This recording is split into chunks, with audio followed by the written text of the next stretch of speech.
on Christmas, there was a French meditation practitioner wrote a letter to the teacher. And the teacher wants to share it with you all, especially those of you who come from Vietnam. This meditation practitioner is French. And of course, her roots are in Christianity. Reading this letter, we can clearly see that while we are in the West practicing the Dharma, we must clearly understand the roots, the culture of the people here. Only then can we succeed. We must have a very open attitude, a lot of understanding, then we can succeed. Dear teacher, it's been several weeks since I wanted to write a letter to you. The letter has already taken shape in my heart. But I waited for this quiet Christmas night to write it down on paper. But how can I use words to express the vibration in my whole body? The joy that is arising in me, the peace that I have been waiting for so many years is now beginning to be present in me. I started to come into contact with the teacher's teachings from October 6th of this year through the teacher's books. In my diary on that day, I drew a bright blue star in the margin of the diary page, shining brightly. My childhood was marked by all sorts of violence, and I lived listlessly with the feeling that this life is something irrational, meaningless, and too heavy. And at the age of 16, I came into contact with Christianity, not because someone taught me, but because I felt it directly from my heart. I heard Jesus Christ teach me that all things arise from love, and the purpose and meaning of life is to express love and to complete that love. I still believe in that saying, but teacher, that light is reflected back to me. There are many absurd things I can't understand. I sought out priests for guidance.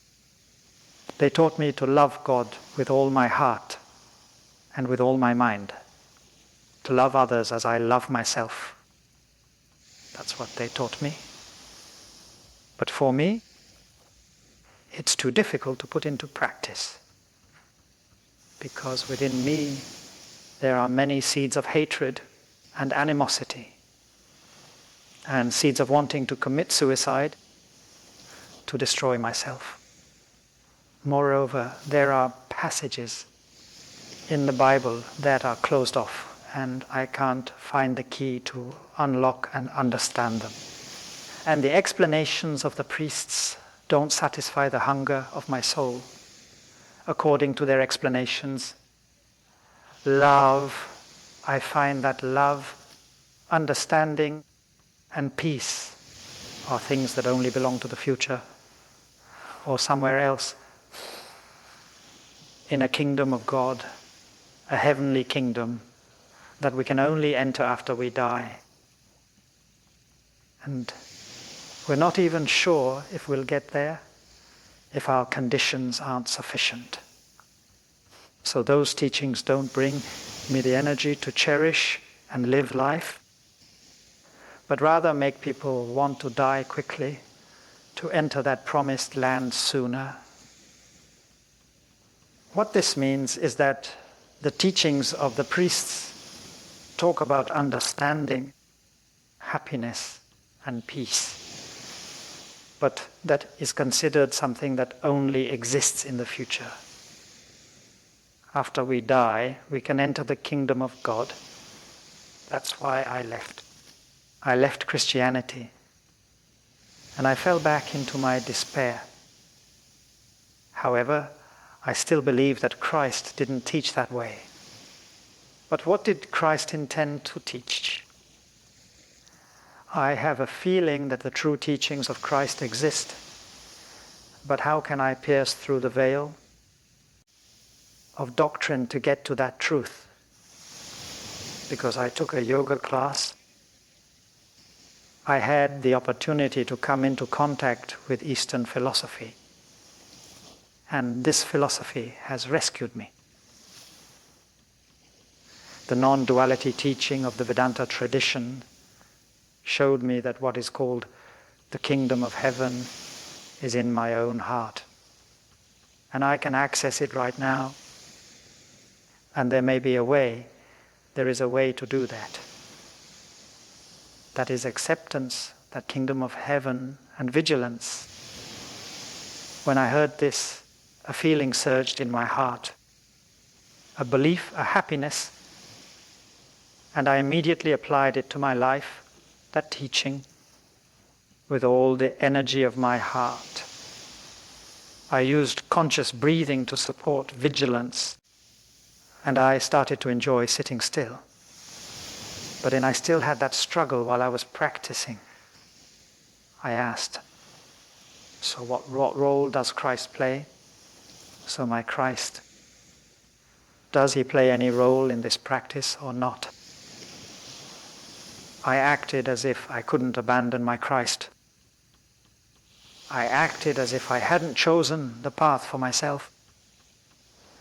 I walked on the spiritual path, but one foot followed the Christ that I had sought in the light of all that I had learned, to understand his will, to make the teachings of Christ manifest in my daily life of mine, while the other foot followed the wise men of India and the Japanese Zen masters, whose teachings, full of light, had become food that I devoured every day.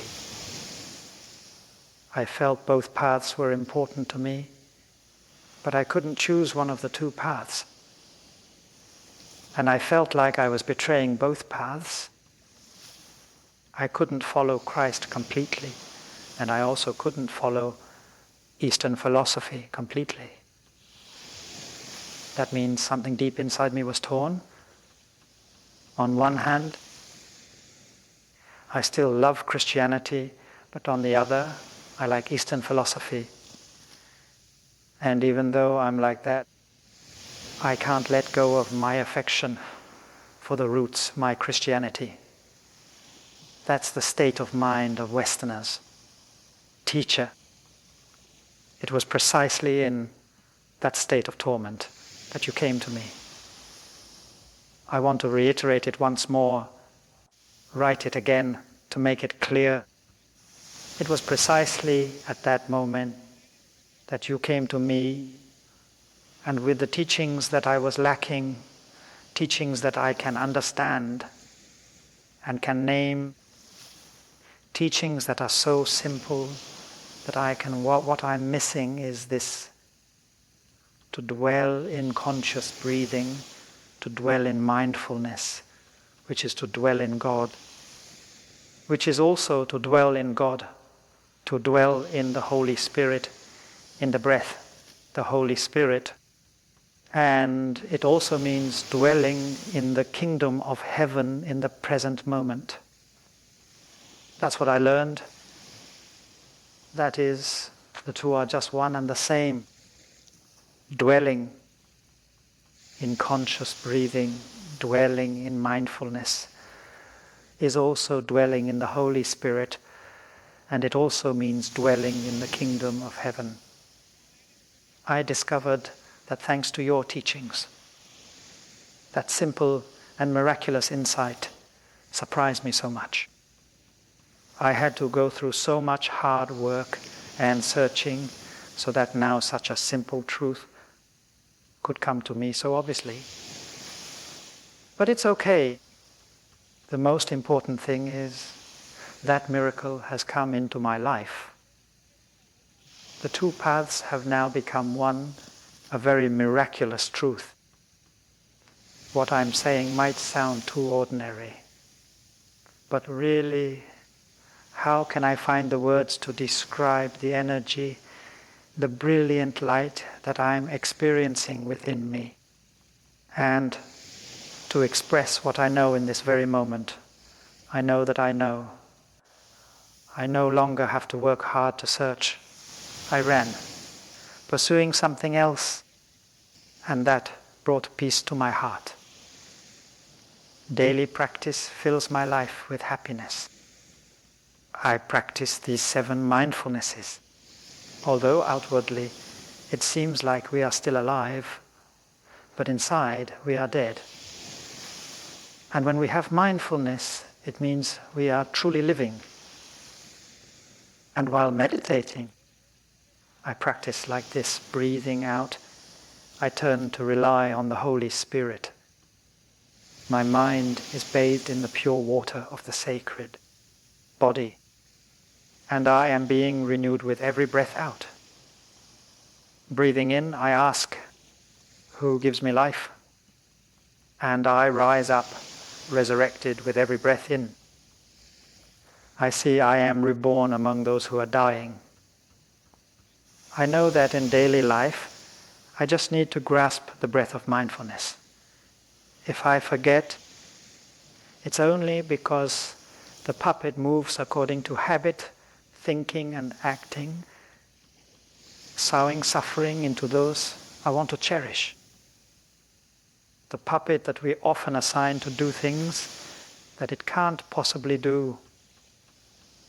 When there is awakening and mindfulness, I think and believe that it is the Holy Spirit who is controlling and holding the reins. When there is awakening and mindfulness, I think that at that time there is the Holy Spirit holding the reins and controlling. In this case, thoughts and actions are corrected to suit the circumstances. I see that only in that rooted practice can I have the ability to love myself and to love others. In Christianity, it is taught that we must love God with all our heart, and we must love the person, that other person, the neighbor, as we love ourselves. But hearing that teaching, it seems right, but without a method, it cannot be done.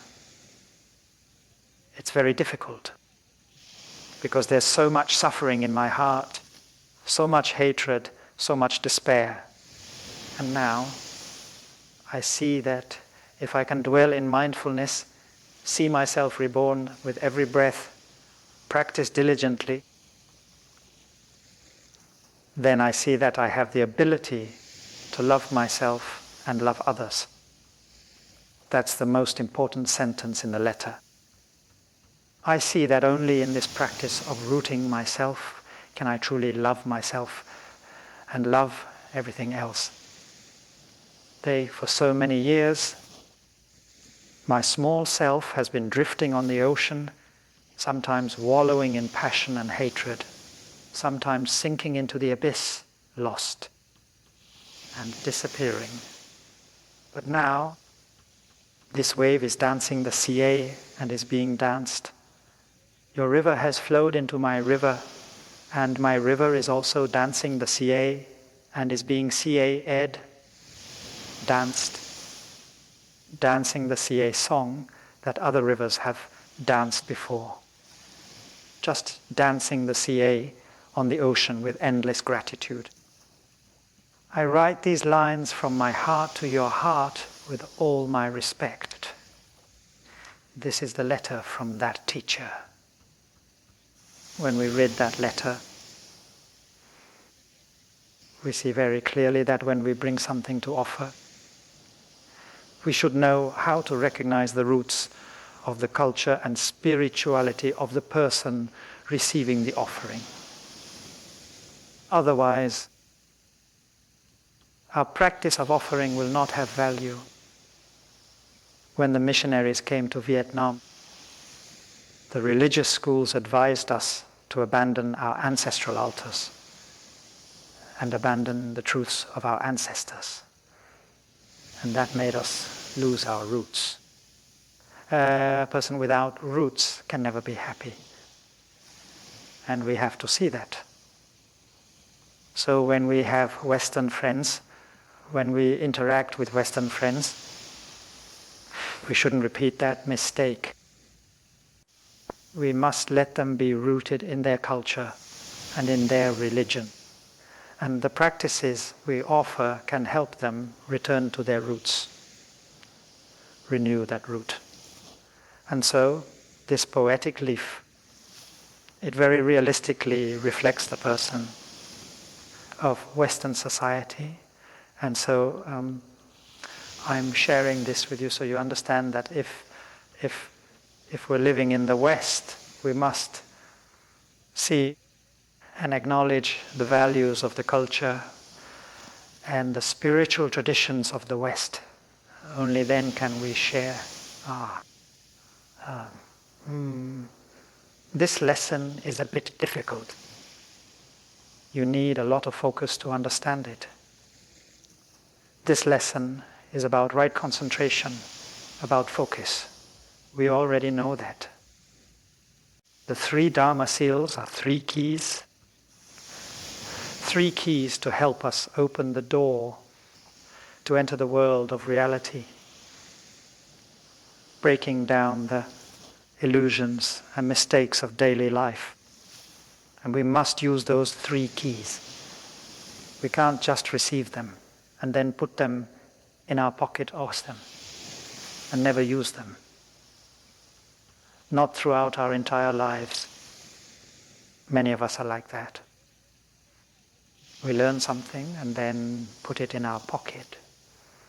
And if we take them out and use them then, while living our daily lives, we will reach a certain level of concentration.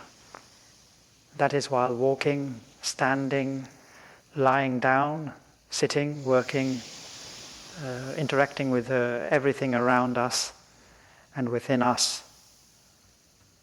We are secure in the 3 types of concentration called the 3 samadhis. 3 Mavaye, which is samadhi. The 3 samadhis in Vietnamese, it means engetrao. The word eng means me, to keep at a normal level. Ing is like equality, not too high and not too low, not agitated and not depressed. When our mind is scattered, we can't sit still. We want to get up and do this and that. That's the agitated state. It's rising up and restless. That's a state of excitement. There's none of that in concentration. And the opposite state is a state of dullness, which means having a heavy, lethargic, sleepy, and lazy. Dull is down below. Lethargy is down while agitation is up. Some people can't sit still. There's a force inside them, pushing them to stand up, to dance, to do this, to do that. Even if they don't stand up or dance, if they don't do this or that, their minds also get up, also dance, also do this, also do that. So, don't think that just because they're sitting in meditation with you, they aren't agitated. They're dancing. They're fidgeting. They're dancing in their heads. That state is called agitation and distraction, fidgeting. And the opposite state is when you lack clarity. You feel heavy. You're sleepy and lethargic. There's no light within you.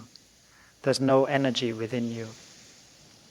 That state is called dullness. And samadhi, concentration, avoids that state. It avoids the state of dullness and it avoids the state of agitation. It enters a state that has clarity but without the agitation and fidgeting. And Ning is like that, it's in the middle company. Trua, means to grasp, to hold on to, and maintain it, to prolong it. That state must be preserved and prolonged, which is called tra. Therefore, the two definitions of samadhi, of concentration, are enge and tra, which are easy to understand. Samadhi can be translated as angyatrat, or concentration, or right concentration, or right mindfulness, with the state in which we can achieve our right mindedness. That's samadhi, and another term for it is samapatti. Samapatti translates to sampatti. First, we need to understand the meaning of the word samadhi here.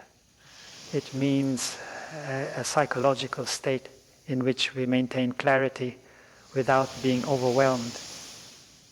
And sampatti is also samdhi, also samadhi. But in terms of its content, sampatti is also translated as right concentration.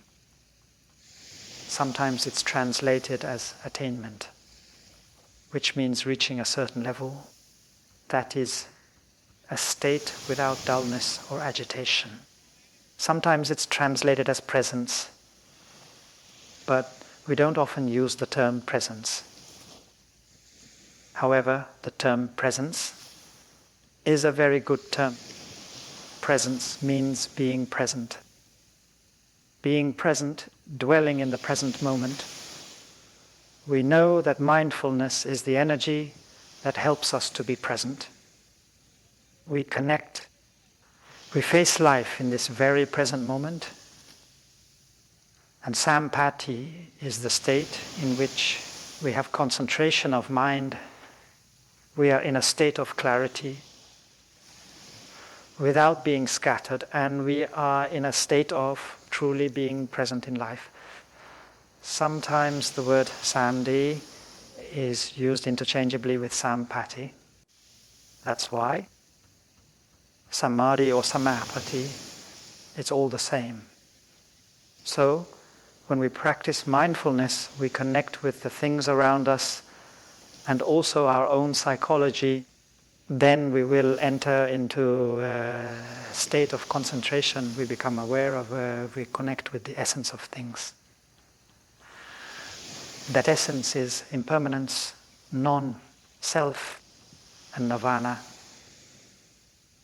Today we won't repeat the discussion about impermanence, non-self, and nirvana, but we will move on. The three doors to liberation are the three gateways that open to lead us to liberation. Because if we don't practice these three gateways, there's no way we can be liberated. Liberation here means liberation from suffering, bondage, and passions, resentment, sorrow, and fear. And the first gateway is in the emptiness liberation door. The liberation gateway is called emptiness. If we recall the lesson from last week, we see that all things are impermanent. Because all things are impermanent, they are also selfless. From the perspective of time, we call it impermanence. From the perspective of space, we call it selflessness. Selflessness here means there is no unchanging identity. And therefore, sometimes we call all things emptiness. Here we have the first liberation gateway, called the emptiness liberation door. If we study the Heart Sutra or the Diamond Sutra, we can understand what is meant by emptiness. Otherwise, we might think that emptiness here means the opposite of existence, which is non-existence. Some people explain it this way. This flower is emptiness because it's impermanent, so eventually it will wither and become nothing. That emptiness falls into the emptiness. That is the opposite of existence. The emptiness we're talking about here doesn't wait until it withers to be empty. It's empty right now. It's empty right now. You must see its emptiness right now. Don't wait for it to wither. Saying this flower is empty is called being itself. That is emptiness. Being itself means in its nature, in its essence, right now, it is already empty. Not that it will be empty later. So there are people who don't to truly understand and acknowledge the impermanent nature of things. Therefore, it exists and then it doesn't. If we say it exists and or doesn't, then the words exists and doesn't exist pertain to existence and non-existence. In the conventional sense, it's not the language of the path. It exists and then it doesn't.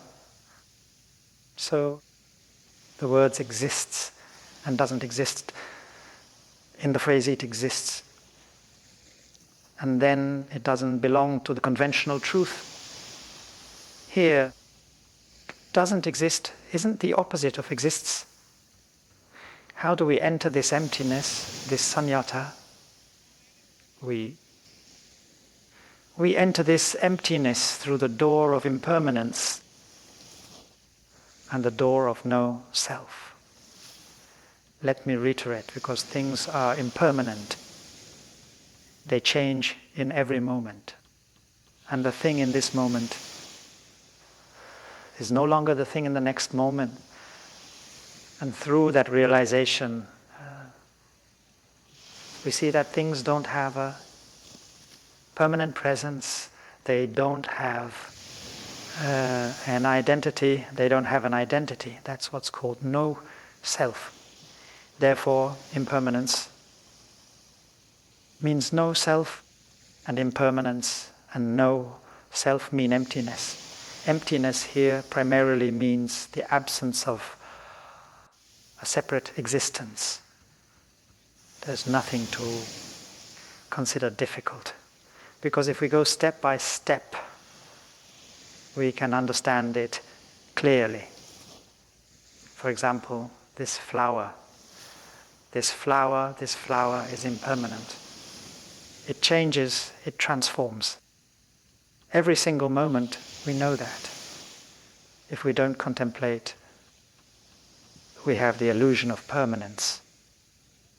But if we have a little mindfulness and concentration and contemplate, we immediately see that the flower is impermanent, it's changing outwardly.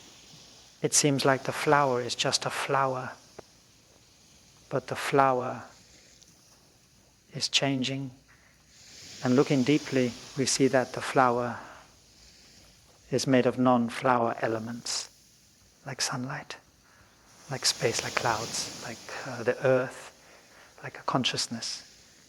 And we know that a FLOWR is made of elements that are not FLOWR. A FLOWR is made of elements that are not FLOWR. And when we see that, we see its non-self nature. The same goes for a person or humankind. Humankind is a species made of elements that are not humankind.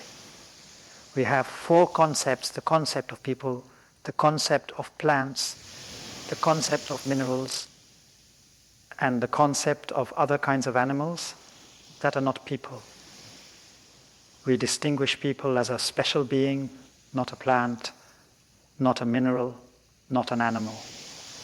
And when we deeply engage and contemplate people, we discover a truth. That truth is that people are made of elements that are not people. Those elements are plants, minerals, and animals.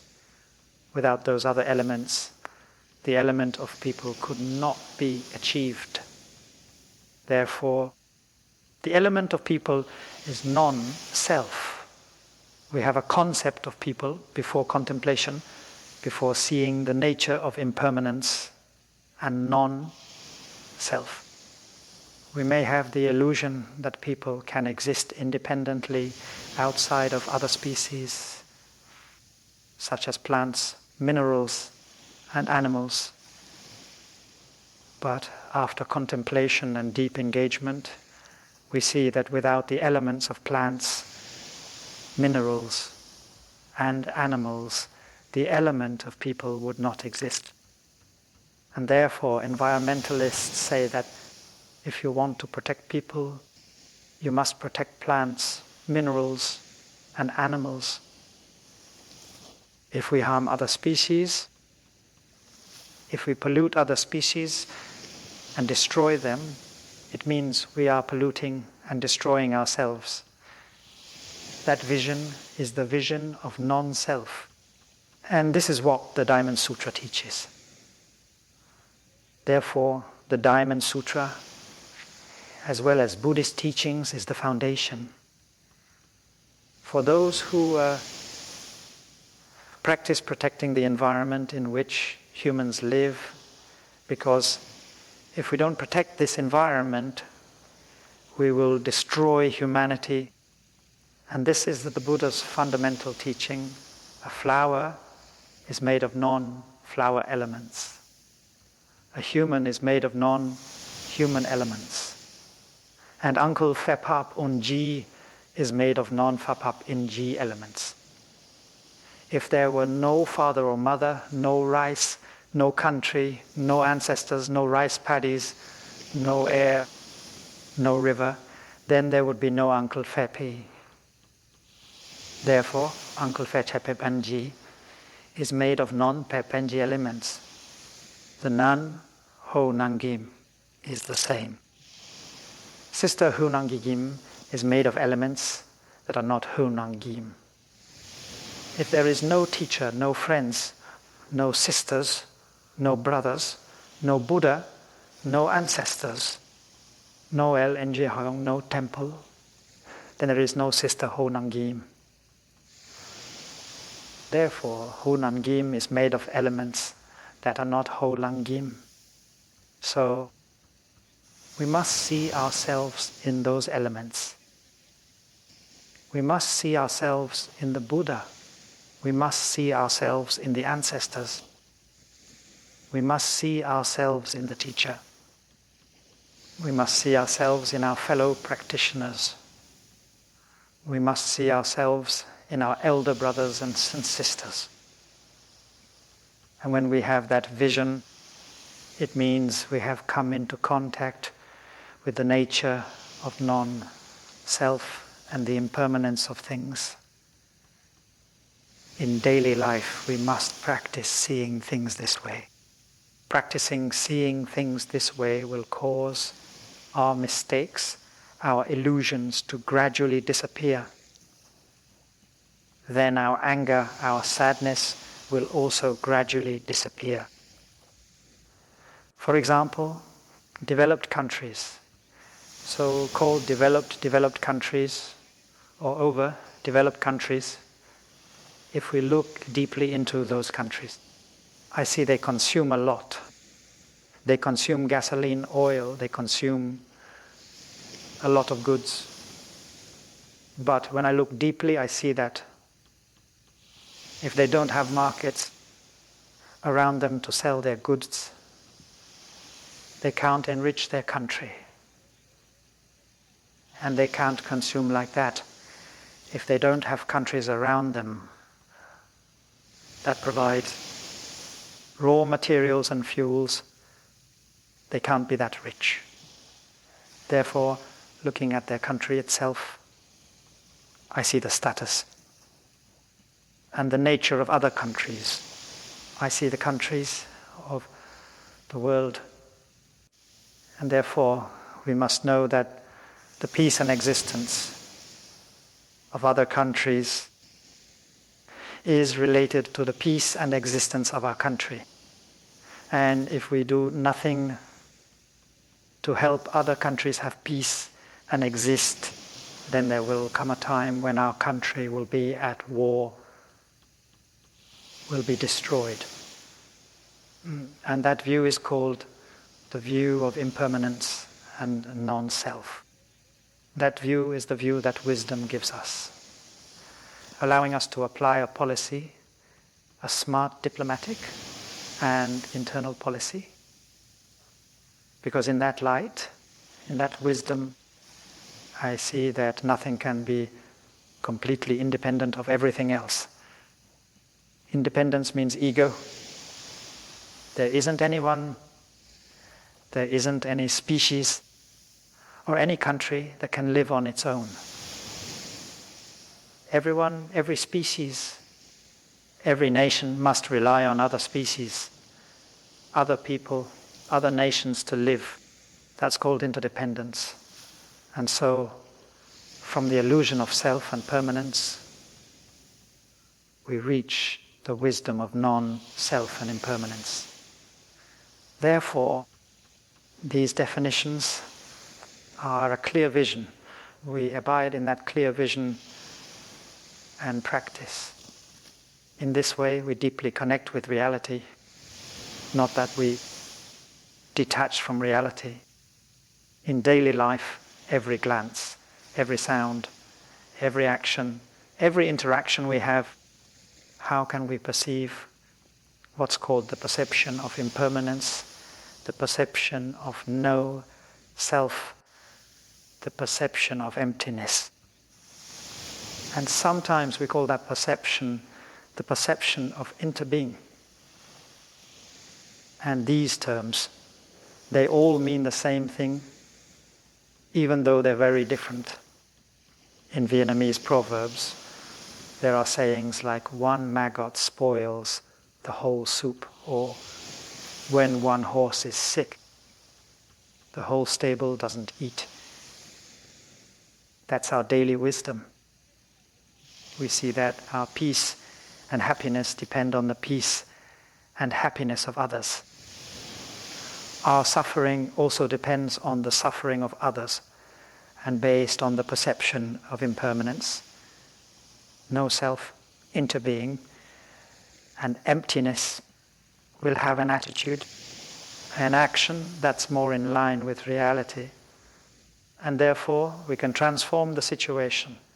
So, emptiness here means not independent, no independence, no permanence, nothing that we call identity. In reality, everyone carries an ID card, an identification card. From the perspective of population control, elections, and so on, that's beneficial. But from the perspective of the truth of impermanence and no self, that's a mistake.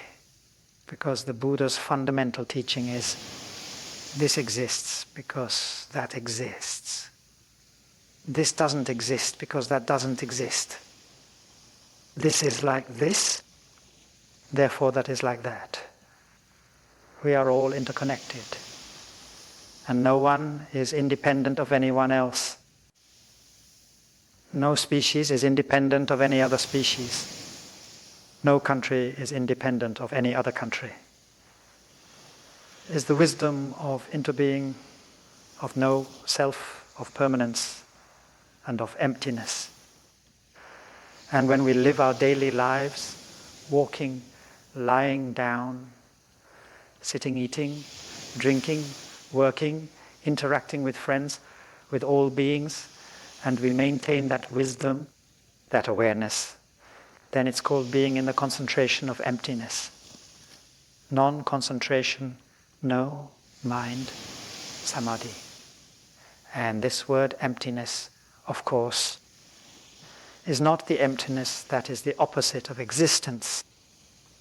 This emptiness, this word emptiness, is sometimes called true emptiness to distinguish it from the other emptiness, which is false emptiness. This emptiness doesn't mean the absence of life, the absence of phenomena. It's the opposite, it's not like that. This emptiness sometimes is also called existence or being. But in order for it to be distinguished from the existence of conventional truth, the term wondrous existence is used. Wondrous existence and a true emptiness. In this case, true emptiness is wondrous existence. Wondrous existence is true emptiness. The two are one. But in this case, emptiness is the opposite of existence, and existence is the opposite of emptiness. And when we say emptiness here, it means emptiness now, emptiness from this very moment. And this emptiness is a miracle. It is true emptiness, and at the same time, it is wondrous existence. The miraculous existence, the existence in the world of Avatamsaka. In many early and Mahayana sutras, it is taught that reality transcends the two notions of existence and non-existence. Reality within us and around us transcends the two notions of existence and non-existence. To say that the flower exists is not correct. To say that the flower does not exist is also not correct. Therefore, the word emptiness here means the absence of the idea of existence and the idea of non-existence. The word emptiness here is within reality itself. But this reality transcends the concepts of existence and non-existence. That's why at a certain Zen monastery they hang 4 words: both existence and non-existence disappear. Meaning both existence and non-existence vanish. Both existence and non-existence vanish. And when both existence and non-existence have vanished, it is emptiness. It is also wondrous existence. So if we gather and discuss, arguing to find out whether reality exists or not, then we get stuck in the world of concepts.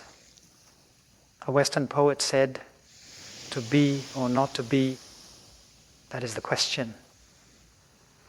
But in the teachings of impermanence, non-self, interdependent arising, and emptiness, we see very clearly that existence and non-existence are not the issue. Last Sunday, we learned about the 5 prostrations. So we know that while we practice the 5 prostrations, we also practice emptiness meditation and samadhi. Therefore, everyone, knowing that in our daily life of practice, always these 3 samadhis, these 3 concentrations must be used before prostrating. We put our palms together, we practice breathing, to contemplate the subject, the one who prostrates, and the object of prostration. Who is the one prostrating, and who is the one being prostrated to? And in Vietnamese Zen monasteries, every time we stand with our palms together, preparing to prostrate, we must contemplate the one who prostrates and the object of prostration are empty by nature.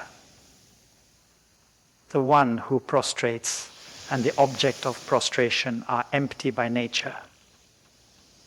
The interaction is inconceivable. There's a longer verse, but the first 2 lines are like that.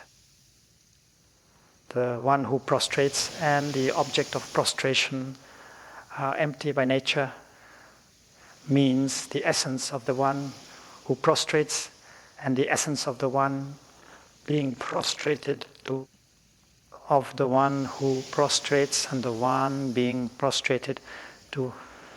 The essence of both is unreal, meaning empty. For example, when we prostrate to our ancestors, or in the case of bowing to our parents. In the West, there's no such thing as bowing to grandparents and parents, but in Vietnam we bow.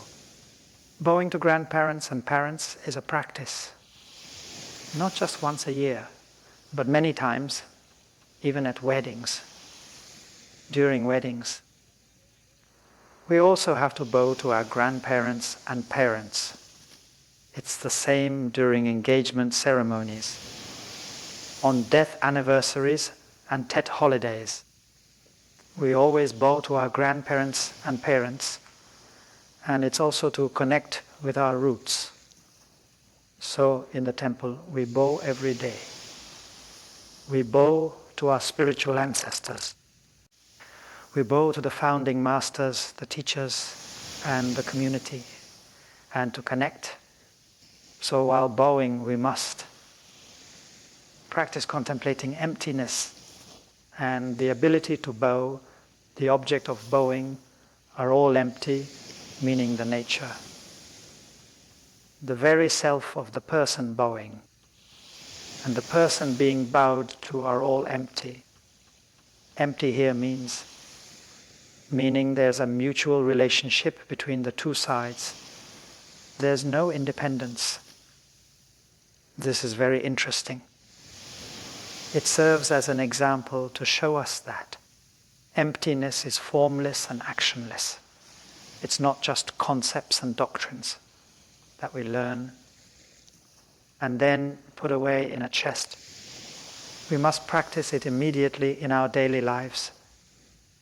When we bow down, when we bow to our ancestors, grandparents and parents, then we must see that between us and our ancestors, grandparents and parents, there's a close connection to the point where we don't see a separate self of our own, in contrast to a separate self of our parents or of our ancestors. We must see the impermanence and non-self of ourselves, of our grandparents and parents. We know that without parents, without grandparents, there is no us. And we also know that without us, there is no grandparents and parents. It's like a flower. If there's no sun, there's no flower. If there's no flower, there's no sun. If this flower is destroyed, then the sun will also be destroyed. You can't destroy this flower. Even a speck of dust can destroy it. So, when we bow down, we must see the nature of interrelatedness and interbeing, and the non-self between us and our ancestors. Then that bow will be successful, not less. You have practiced this before, and you have practiced it successfully. Then you'll see this is something that you can do anytime you want. So, when you bow down, your ego vanishes, it's no more. And you see yourself merging into the stream of your ancestors. And when you practice the vanishing of the ego of yourself and your ancestors, then there will be compassion. And the energy of the ancestors can enter you. That is the meaning of the second sentence, Silem Hingu Kujiao Nang Ti Mang. Communication, the path of communication, is hard to imagine, called Nang Tungi. When you are still locked in your ego castle, you see yourself as yourself, father as father, mother as mother, brother as brother, sister as sister. You see each person as an island. You see each person as an ivory tower. But when you contemplate, when you bow down and contemplate and see that the self is made of non-self elements, you are here, meaning the presence of ancestors, rivers, and mountains. then the ego immediately vanishes. And in that state of the ego's vanishing, the energy of the country, of the ancestors, of the grandparents can enter you. That is called Kiem Hien Ingyu Do Dao Nang Dang Ti Ingip. So you practice. Success depends on what happens when you bow down. In the 5-point prostration position, has your ego opened up yet? Has it dissolved and integrated yet? Some people practice bowing 1,080 times a day, and if they bow like that for a few weeks, it all dissolves. Their suffering and pain, their loneliness is because every time they bow down like that, the shell of the ego is shattered. But if we bow like a ritual without contemplating impermanence and no self and interbeing, it has no merit, no result. So, bowing is one of the best practices. Very good. Let's imagine we are bowing to Buddha Shakyamuni, our teacher, the founder of Buddhism.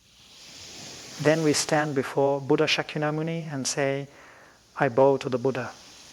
You and I are both empty. There is no ego. It is because of this that there is such a wonderful connection between you and me. No other religion allows a follower to address their leader with such words. To other religions, this might be considered arrogant, a great disrespect. Buddha, you and I, neither of us has a separate ego. You are made of me and I am made of you. Only in Buddhism does a follower, a disciple, have such an attitude. The ability to bow, the object of bowing, both are empty by nature, and therefore there is a spiritual connection energy. And when we bow down, the more memories we prepare, the more we bow down, the greater the result. It's that much greater.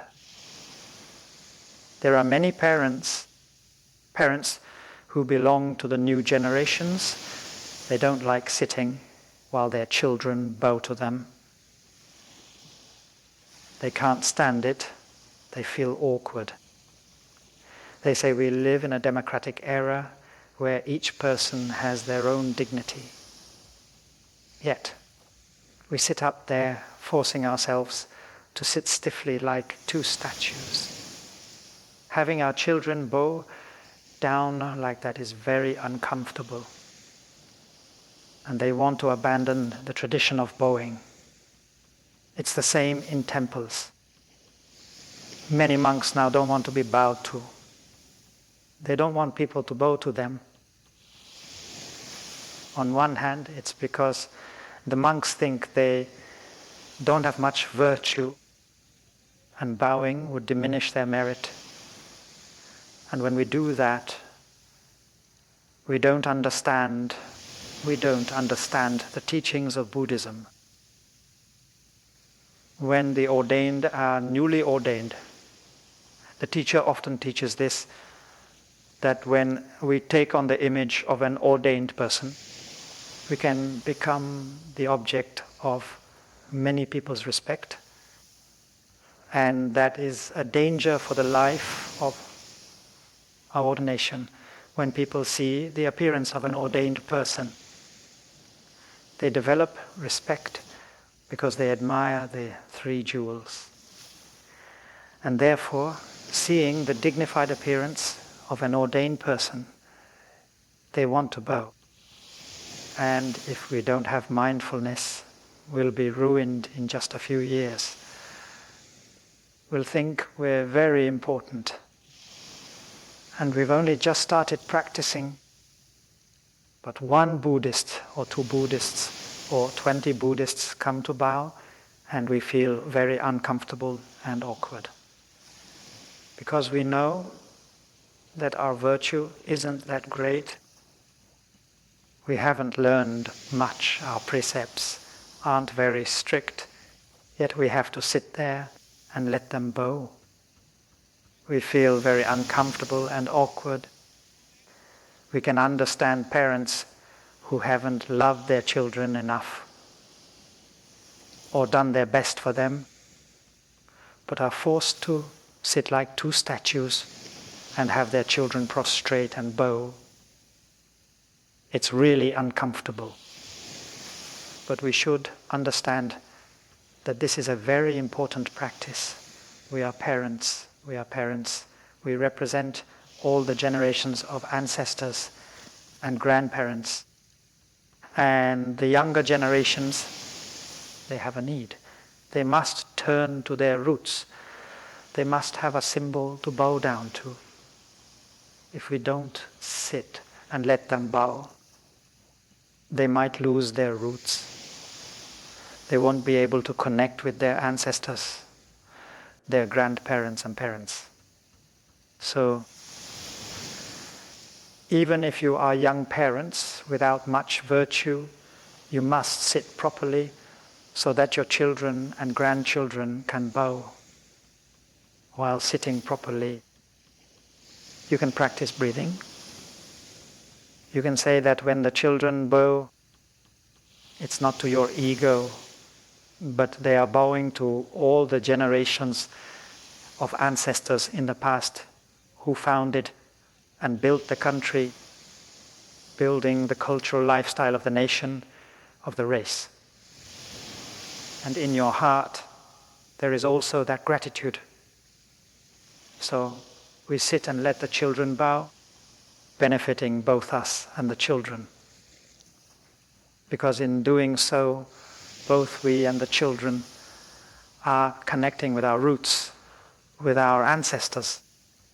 It's the same for newly ordained monastics.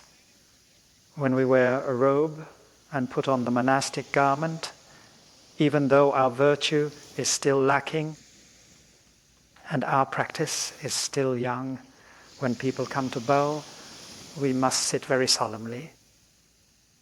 They are not bowing to our ego, so there's nothing to fear. They are bowing to their spiritual lineage. We know that within us there is Buddha, there is Dharma, there is Sangha, and there are the ancestral teachers. So that person is bowing, and when they bow like that, they are not bowing to our ego. They are bowing to the spiritual life stream. They are bowing to Buddha, Dharma and Sangha, and the ancestors within ourselves. That's why we must sit properly. We must practice breathing properly. We must contemplate that their bowing is not to our ego. They are bowing to the spiritual tradition, their spiritual family. And so we sit peacefully and freely, and their bowing will never make us arrogant. There's no fear of arrogance. But if we don't contemplate in the way of the one who bows, the object of bowing are empty in nature. Then after about 3 bows, we lose all the merit we've accumulated from the beginning of our practice until now. And not only do we lose it all, but we also go into debt below 0.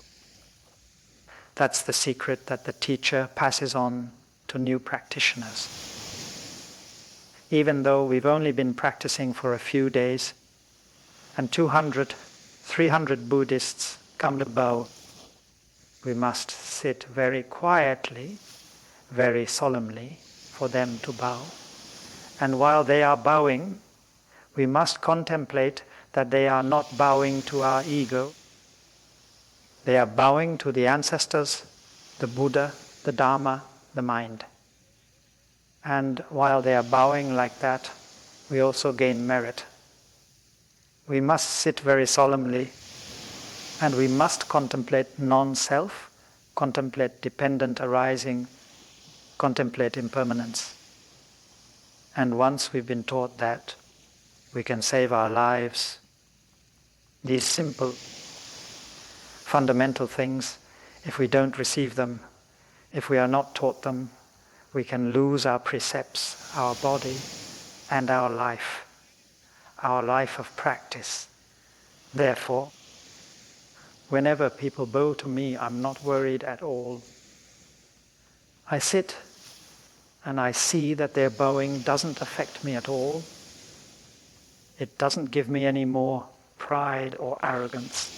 Sometimes when I sit on the Dharma seat to transmit the precepts, 500 people, 700 people, 1,000 people bow down to receive the precepts. I remain indifferent. I see the state of mind, the sincere devotion of those receiving the precepts. I know that they are turning towards the three jewels. Throughout thousands of years of history, so they can receive the spiritual essence. I sit there to be a bridge between our spiritual ancestors and those receiving the precepts. And their prostrations don't give rise to feelings of what you'd call arrogance, pride, or conceit. That's why I'm able to escape, thanks to practicing emptiness, non-self-contemplation. So, while prostrating, we practice contemplating emptiness. The gate of liberation through emptiness. When we eat rice, we must also practice the gate of liberation through emptiness. When we interact with the Sangha, we see that ourselves and the Sangha are interconnected in this way. The Sangha is me, and I am the Sangha. It's the same with us and our food. I am the food, and the food is me. That is contemplating emptiness. The contemplation of dependent arising, impermanence, and non-obstruction must be present when we take a serving of rice with a pot, holding a pot. When we take food and put it into the pot, what are we doing at that moment? I asked the monk, when you're carrying a pot and you're taking food like potatoes or green beans or fried rice and putting it into the pot, if you don't contemplate the causes and conditions, if you don't contemplate emptiness, what are you doing at that moment? It doesn't make sense that you're just taking food and putting it into the pot. Is your mind thinking about something else? Those are precisely the moments for practice. When we take a few spoonfuls of rice and put it into the pot, we must see the rice. We must see the life-giving nature of the rice. We must see the impermanence and non-self nature of the rice. We must see that rice is the substance that nourishes us. We are made of rice. This very Dharma talk that I'm giving to you is also made of rice, potatoes. If we know how we can make potatoes become a Dharma talk, even potatoes can produce toxins. When we unleash feelings of resentment, sadness, and anger, the potato reflects our resentment, sadness, and anger. So, when a practitioner holds their alms bowl and fills it with food, that's when they practice. They practice dependent origination, impermanence, and non-self. You don't need extensive practice, just focus on one thing. Because practicing one thing is practicing everything. You must practice your attitude of emptiness towards food. The eater, the eaten, and the nature of emptiness are all one. That is, the eater and the eaten both share the quality of emptiness. Therefore, your empathy with food becomes profound. Seeing the impermanent and selfless nature, the dependent origination and emptiness between yourself and food. But if you take food and only think, is this enough? Is this not enough? I need a little more of this. I need a little more of that, then it's such a waste. Your practice isn't deep. When you hold the alms bowl and enter the meditation hall, what do you do then? You must practice walking meditation, right? Holding the alms bowl, practice walking meditation. And when you practice walking meditation, you must walk each step mindfully. You see that each step is connected to the peace and happiness of the entire world. But if, while holding the bowl, you walk without mindfulness, and your steps aren't mindful, then walking like that is a waste. And that's an opportunity for you to cultivate peace and happiness within yourself and for the world. We should know that peace and the happiness of the world depend on each of us. If each of us has peace and happiness, then we can contribute to the peace and happiness of the world. So, when holding the alms bowl and taking each mindful and peaceful step, peace, you are directly contributing to the world, my peace and tranquility. That's what peace always begins with me means. And when we take a step like that, it's not just for ourselves. We step for the teacher, we step for the whole world. Every step we take is a step for everyone. A step that is steady and peaceful benefits the entire world. Then, when we enter the meditation hall, we put down our bowls and sit down. Meanwhile, our fellow practitioners, both monastics and lay practitioners, are practicing mindful eating, taking each step and entering the meditation hall. What do we do while sitting there? Are we just waiting? Perhaps after we've entered and sat in the meditation hall, 15 minutes later, or maybe half an hour later, the last person in the group finishes getting their food and entering the meditation hall. So, what do we do during those 15 minutes or half an hour? If we dwell on the future or get caught up in the past, worrying about the future, then we don't deserve to be sitting in the meditation hall. That time is for practice. That time is for connecting with the Sangha and connecting with the present moment. We can close our eyes or we can open them. We can connect with a brother or sister who is entering and follow their every step. We can smile as long as we are present in the moment. We can connect with anything.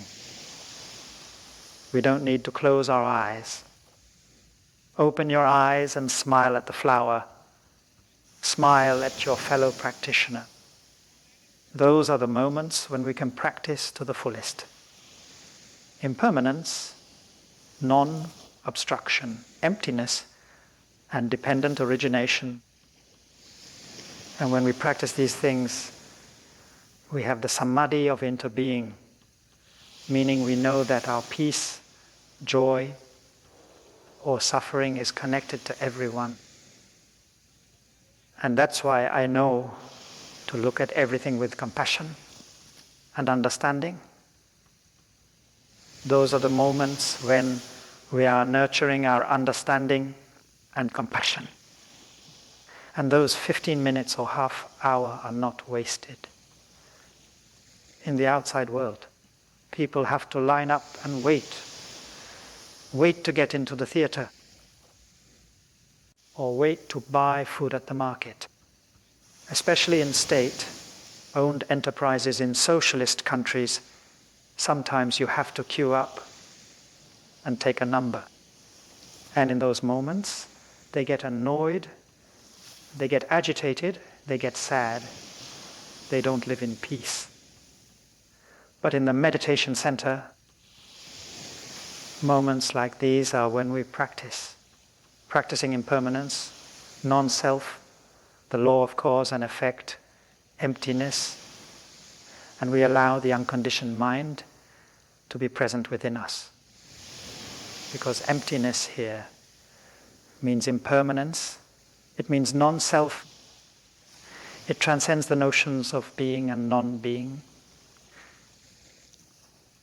And when we have come into contact with that emptiness, then phenomena such as coming and going, life and death, being or non-being, no longer affect us.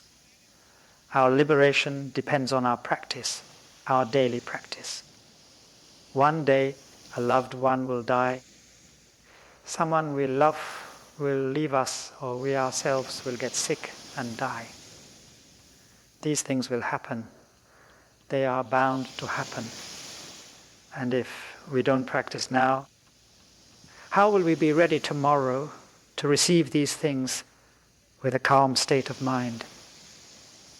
Accidents can happen at any time. But if we attain the wisdom of emptiness, we will be at ease. We will not be oppressed by emptiness and being. We will not be oppressed by sickness and death, birth and death. We will not be oppressed by coming and going. Because we have entered the world of liberation through the door of emptiness, without mental darkness.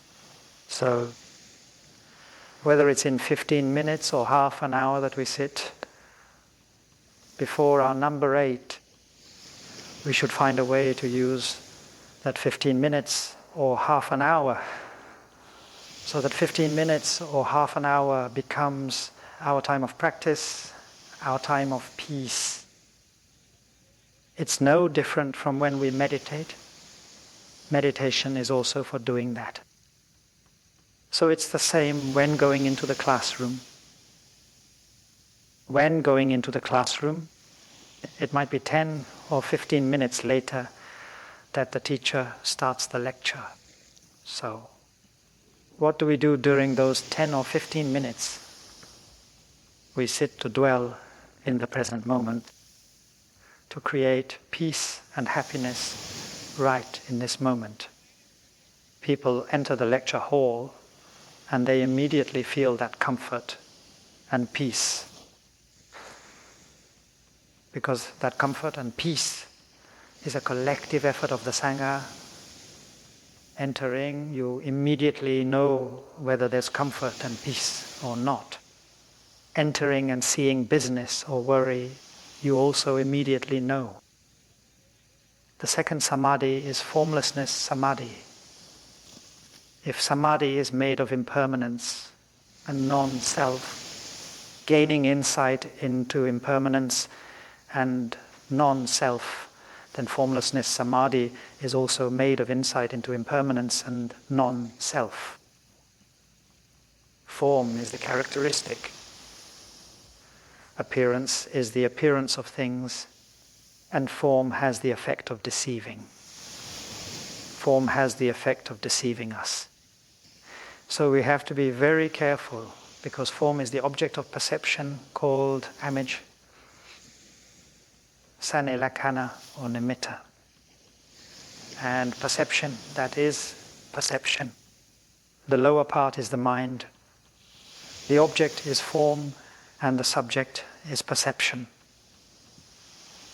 To be more precise, form and perception cannot exist apart from each other. There is no object that exists in isolation. Outside of thought is outside of our perception. You think this flower is an independent reality outside of your perception, but it's not. What you see here is the object of your perception. In the Diamond Sutra, there's a sentence that speaks about appearances. Wherever there is an appearance, there is deception, there is illusion. All forms are unreal, and we are deceived by that illusion. Wherever there is an appearance, there is deception. If you see all forms as non-forms, if you see the non-form nature of forms, then you see the Tathagata. Tathagata here means bound. It means the wondrous reality. If you see the formlessness in forms, then you see the wondrous reality. That is, you see the Tathagata. Therefore, this flower has an appearance. It is the appearance of a flower. And because it has the appearance of a flower, we have an idea of a flower, a perception of a flower. So how do we cultivate ourselves now to see the non-form nature of the form? Then we see the wondrous reality. And that's not too difficult. Not difficult at all. If we know how to use the keys of impermanence and non-self. Contemplate impermanence or contemplate non-self, and you will see the formlessness of the form. So what's the big deal? We've said it over and over that the flower is made of elements that are not flowers. The reason we're stuck on the appearance is because we think that the appearance is separate from other appearances. We think that a flower is just a flower. A flower can only be a flower. A flower can't be something that is not a flower. The sun is distinct from the clouds. Manor is distinct from the earth. But if you look closely, you'll see that FLOVR is just the sun. FLOVR is just a cloud. FLOR is just manure. FLOR is just the earth. And without that FLOVR, looking at the sun, looking at manure, looking at the earth, we can also see the FLOVR. That's when you see the non-form of form. Looking at a pile of trash and seeing a FLOVR. That's when you see the non-form of form. So the person who knows how to garden in an organic way, they practice turning trash into FLOIRS. When there are tomato peels, banana peels, dry leaves,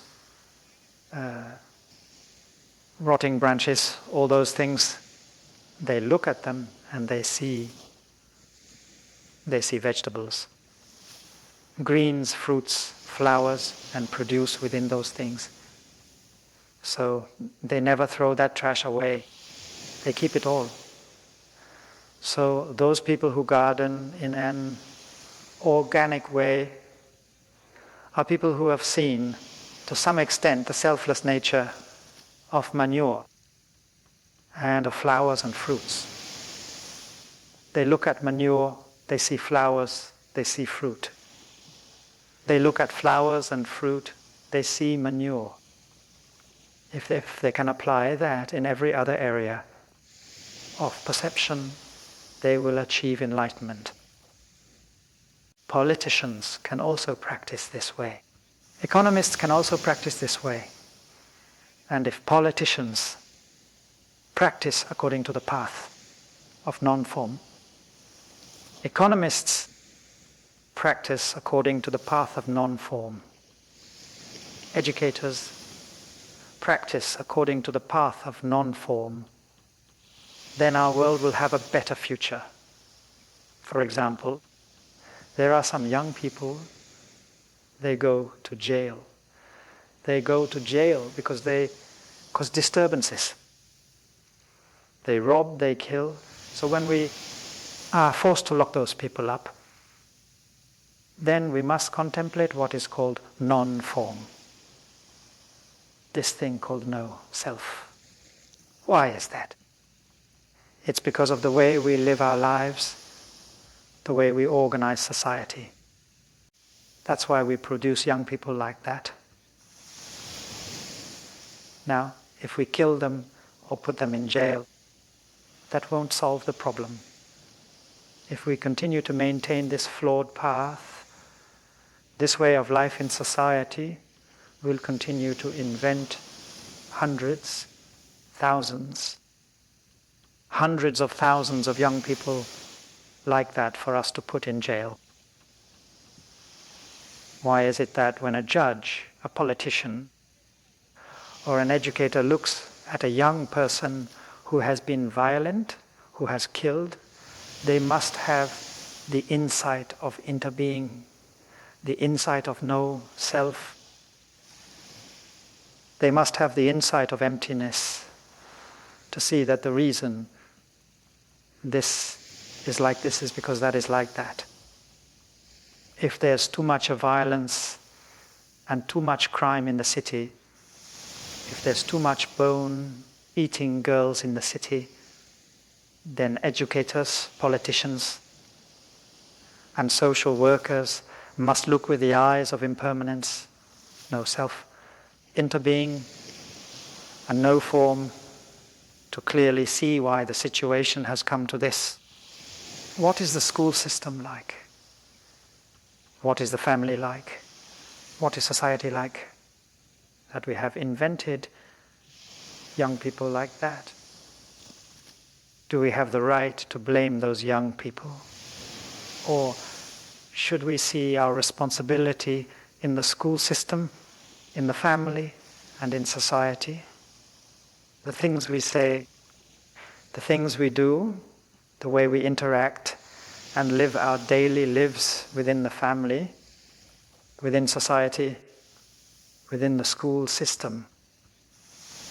How have they contributed to creating these young people? Young people, some of them only 18 years old, who shot themselves in the head to die. Life has no meaning anymore. Life has no joy or purpose anymore. And in Western society, there are many young people like that. So many young people commit suicide in our society. There are so many. And if they turn to things like drugs, drug addiction, robbery gangs, that's also a form of suicide. Dying is dying no matter how it happens. So, dying this way or another, there are many ways to die.